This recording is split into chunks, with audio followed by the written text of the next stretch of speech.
It goes without saying that the pandemic has had a profound effect on everyone. The Florida Theater in Jacksonville is no exception.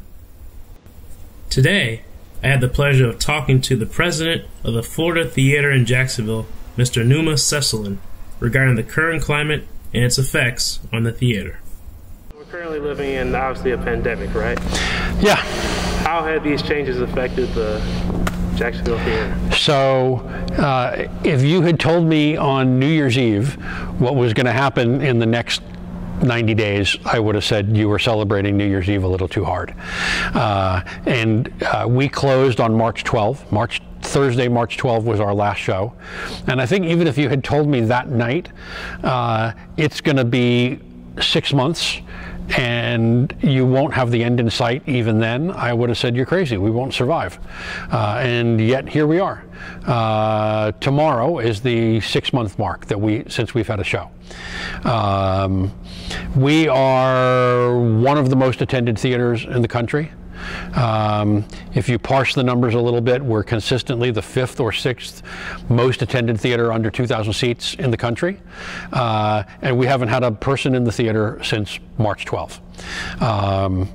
I could never have imagined such a thing in my wildest dreams.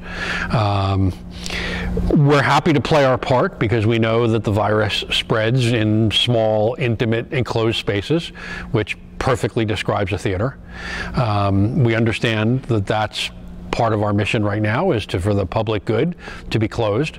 But we're also focused on how do we get to the other side of this so we're here when it's over.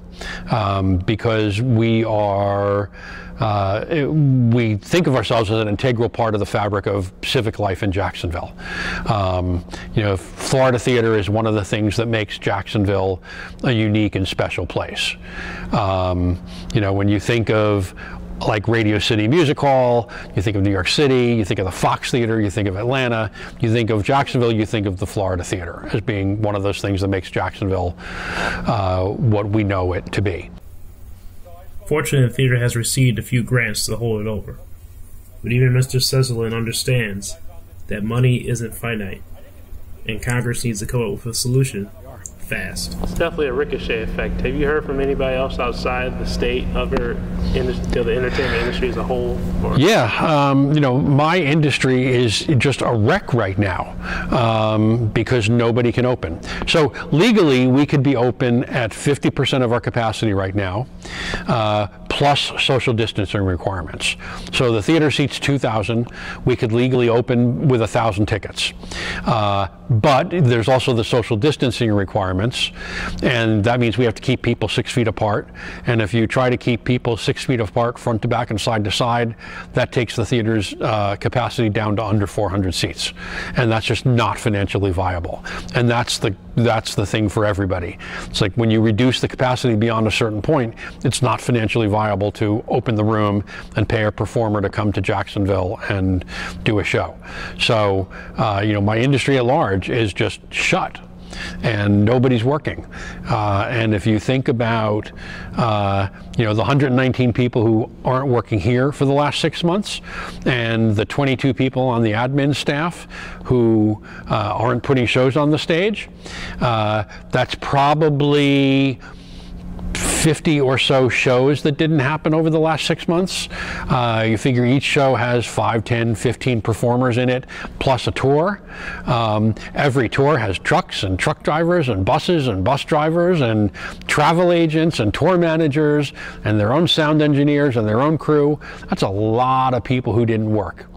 And then magnify that across every theater, every arena, every concert hall in the United States. It's a lot of people. It's billions and billions of dollars worth of people and hours and labor that just, didn't work and didn't happen.